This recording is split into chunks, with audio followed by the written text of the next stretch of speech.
Hello friends, अस्सलाम वालेकुम and welcome to reality stories.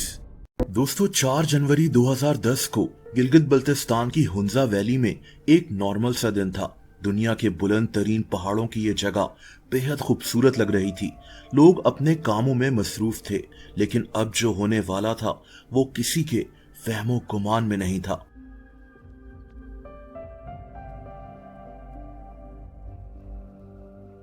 दोस्तों, 4 जनवरी 2010 को हुंजा वैली में लैंडस्लाइड होना शुरू हो गई। पहाड़ों से बड़े बड़े पत्थर और डर्बीज हुंजा रिवर में गिरने लगे। इसकी वजह से ही हुंजा रिवर का बहाव ब्लॉक हो गया था। ये लैंडस्लाइड शायद किसी जलजिले की वजह से शुरू हुई थी। इस लैंडस्लाइड से पहले उस जगह हुंजा रिवर के साथ कई गांव बसते थे, अताबाद, शिशकत, गुलमित, आइनाबाद, गुलकिन वगैरह। लेकिन लैंडस्लाइड के अंदर अताबाद गांव दफन हो गया। हुंजा रिवर के बहाव के ब्लॉक होने की वजह से आसपास के गांव जैसा कि आइनाबाद, शिशकत, गुलमित और गुलकिन गांव में खतरनाक सैलाब आ चुका था। जिन गांव में कभी लोग एक नॉर्मल जिंदगी गुजार रहे थे, वहां अब एक ऐसी आफत आ चुकी थी जिसका कोई मुकाबला नहीं कर सकता था। दोस्तों, इस आफत में 20 लोग मारे गए थे। लोगों के घर तबाह हो चुके थे। 6000 लोग डिस्प्लेस हो गए थे। कराक्रम हाईवे का 25 किलोमीटर का हिस्सा भी तबाह हो गया था।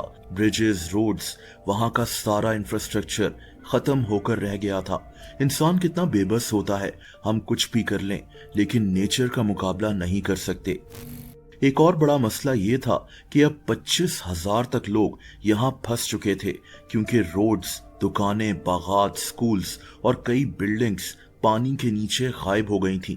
लोगों तक खाना और दवाइयां तक नहीं पहुंच सक रही थीं। हेलीकॉप्टर्स के जरिए भी लोगों की मदद करना बहुत मुश्किल हो गया था। जिस जगह कभी लोग आबाद थे, खूबसूरत गांव होते थे, वहां अब एक झील बन चुकी थी जिसे आज हम अताबाद लेक कहते हैं। लोगों की जमीनें, उनकी प्रॉपर्टी, उनकी जिंदगी में बनाया हुआ सामान, फर्नीचर, सब कुछ अब इसी झील के नीचे डूब चुका था।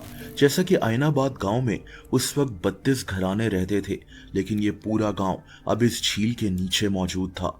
इन गांव के लोग खेती बाड़ी भी करते थे। ये लोग आलू उगाते थे और उसी से पैसे कमाकर अपना गुजर बसर करते थे, लेकिन इनके खेत भी पानी में डूब चुके थे।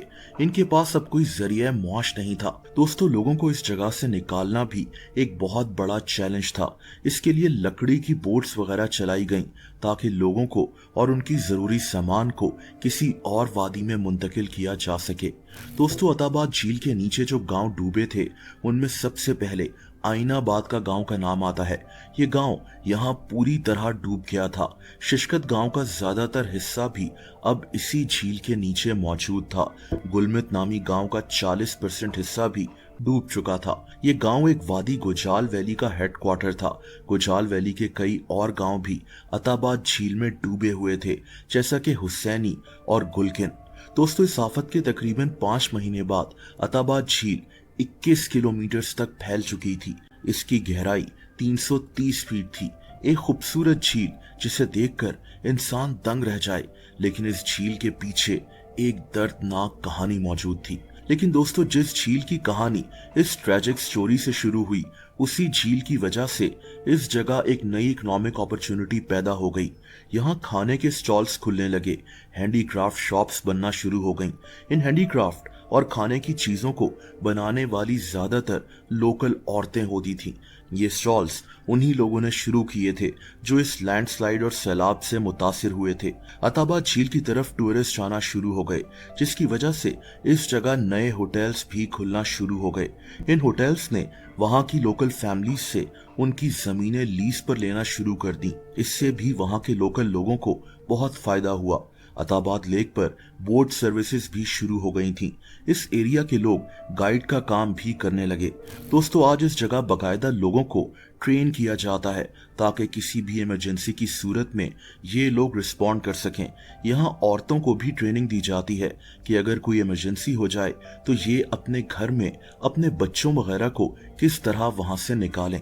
आज अताबाद झील एक टूरिस्ट डेस्टिनेशन बन चुकी है। पाकिस्तान के हर कोने से लोग इस झील को देखने आते हैं। पाकिस्तान से बाहर भी लोग जब गिलगित बल्तिस्तान की सैर करने आते हैं तो ये लोग इस झील को देखे बगैर नहीं रह सकते।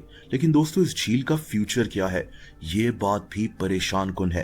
ये डिपेंड करता है कि इस झील के नीचे लैंडस्लाइड से गिरने वाली डर्बीज कितनी मजबूती से मौजूद हैं। खुदा ना ख्वास्ता कोई जलजला आ गया तो अताबाद झील बिल्कुल गायब हो सकती है।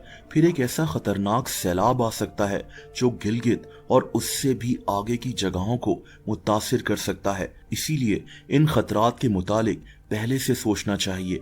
लेकिन अताबाद झील में आज क्या हो रहा है वो भी बहुत अफसोसनाक है।